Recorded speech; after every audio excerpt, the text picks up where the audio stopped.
the fastest and easiest way to increase your revenues. It's not what you think.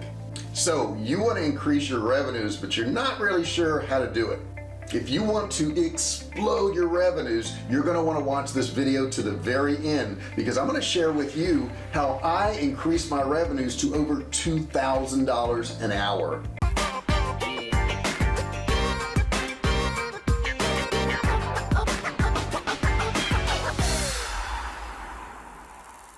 Hey, I'm JR Fisher. If you're new to my channel, welcome. And don't forget to subscribe. There's a big subscribe button down there. Hit that button and don't forget, turn on all notifications. Hit the bell right next to it and hit all notifications.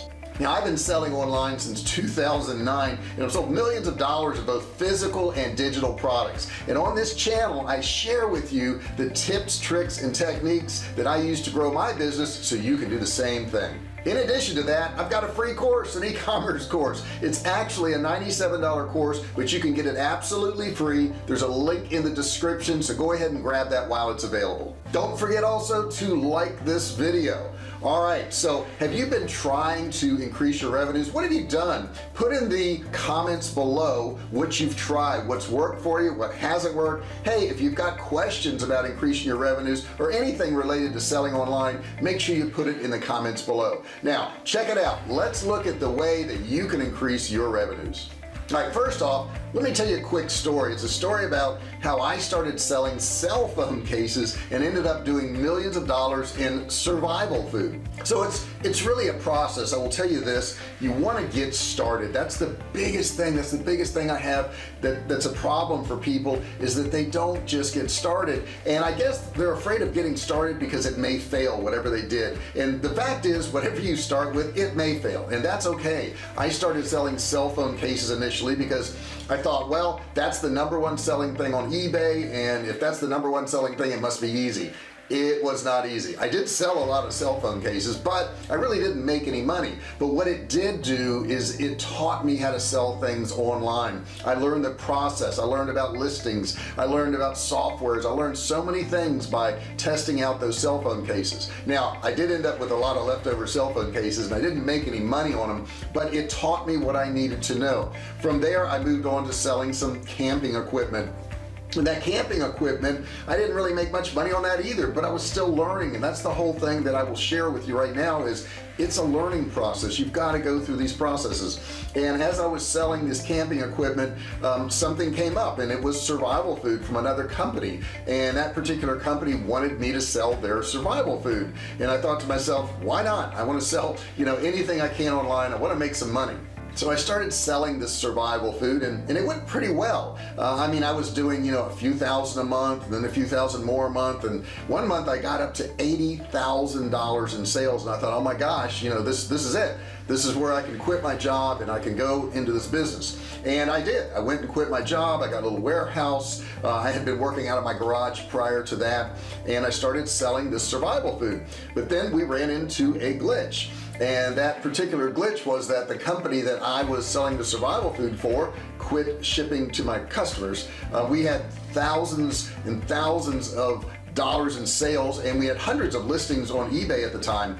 And at that time, we were actually going around to gun shows and selling it one-on-one with customers. And we were heading to a gun show one particular weekend, and on leaving, I looked down at my phone to check my listings on eBay, and they were all gone. Every single one of them was gone, and I didn't know why, so I contacted eBay, and they said that you're too late on your shipping. And it wasn't actually me that was shipping it, it was the company that I was selling their survival food that was shipping, and they got bogged down with orders, and they couldn't ship, and it got to be 2 weeks and 3 weeks and then a month, and all those customers wanted refunds, and they wanted their money back. And at that time, PayPal actually took $20,000 out of my bank account, which I sorely needed, and that was the start of Survival Cave Food, because I realized at that point I didn't really have control over the product. And if you don't have control over your product and the shipments of it, it can cause some issues. Now, drop shipping is a big thing now, and I go along with drop shipping. I think it's pretty cool, but the thing is, you don't have that control. Now, what I realized is I had to come up with my own brand. So I started a brand called Survival Cave Food, and I started manufacturing my own brand, which was the smartest thing I could have done, because that actually took off, and that led me to move over from the freeze-dried dehydrated foods over into canned meats, and canned meats became one of our biggest products, which was great. And I realized that there was more I could do with this. I started having people actually contact me and say, hey, I want to learn how to sell stuff online, and I started to help those people, and I started to give them advice. And then I had somebody say, well, you ought to do a course, you ought to teach people how to sell stuff online and actually make money at it. So I came out with a course, and that course was Digital Cash Academy. It still sells to this day. And I realized that there was money in courses. We did hundreds of thousands of dollars in sales on that one course, and I realized there was more I could do. So I came out with other courses. I came out with Ecom Road, I came out with Web Cash Academy, I came out with Facebook Ads University, and it became course after course after course.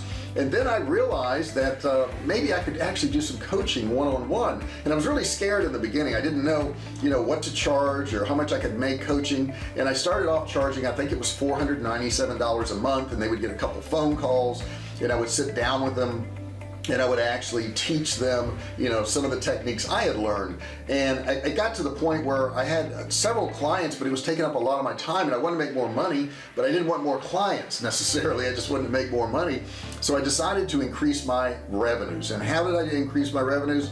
I charged more. That's simply the way to do it. Now, I ended up charging so much that I was at about $2,000 an hour, and that was pretty good for me. That was a lot of money. Now, I realized that to charge this amount of money, you had to end up going into corporate type clients. An individual doesn't have the money to pay you, $2,000 an hour. So that's what I did, and I ended up with a corporate client, and they were paying me really good money for advice on how to grow their business. So I'll share with you, one of the big things I learned is that you don't really know your value, you don't know your worth until you increase what you charge.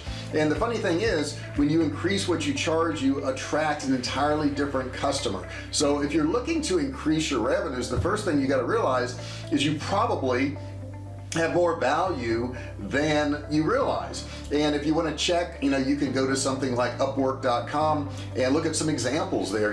At Upwork.com, they have spokespeople, okay, who will do voiceover type stuff for different clients. And you'll find them in there that will do it for $5 an hour, and then you'll find them in there that's $350 an hour too. So you start to realize that there is a market out there, and people will actually value you a whole lot more, respect you a whole lot more if you actually charge them more money. And I know that sounds crazy, but just the fact that you charge more, people think that you're better. Now, of course, you can't be charging people a lot of money and have zero value. That's not what I'm saying at all. But what I am saying is, if you want to increase your revenues, if you want to make more money, you got to do more. My story started out selling cell phone cases, and I wasn't making any money, and I grew it into a business that made me millions of dollars, and then I grew that into coaching and consulting and courses, which made me a ton more money. But the one thing I realized along the way was to charge more money. I mean, that was the best way to increase my revenue, was to charge more money. Now, you can apply this principle to coaching, you can apply it to your courses, you can apply it to your products. Of course, you can't do this, if you have a commodity type product that everybody's selling and everybody has access to. But if you've got something a little specialized, maybe it's your shirt line. Maybe your shirts are, t-shirts that you've designed, and it's a really cool design, and nobody else can get that design because you designed it. Why not charge more? Why not have a higher quality shirt? So many people will go into a niche like t-shirts, and they'll have a saying on there, and they charge $21.95 like everybody else does.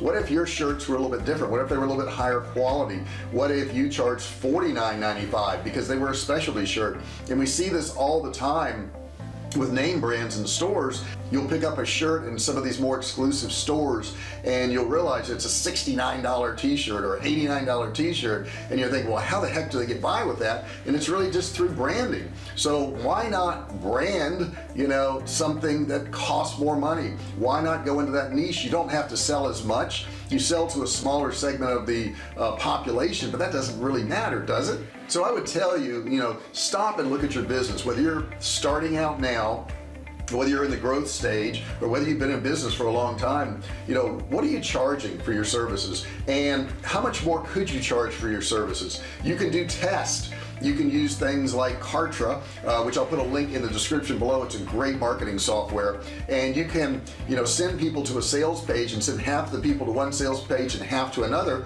And the sales page that they first go to could be your regular price, and the other sales page could be something that's 20, 30, 40% more for the same product, and see which one converts better. Even if your sales are a little bit less on the more expensive product page, if overall your dollars and your revenue is higher, then you should charge more money. So you got to kind of test these things out. But I most certainly will tell you, if you have any type of service or course or anything like that, you could probably be charging more money, unless you're on the super high end right now. But the thing to do is look out in the market, whatever your service or product is, see what everybody else is charging.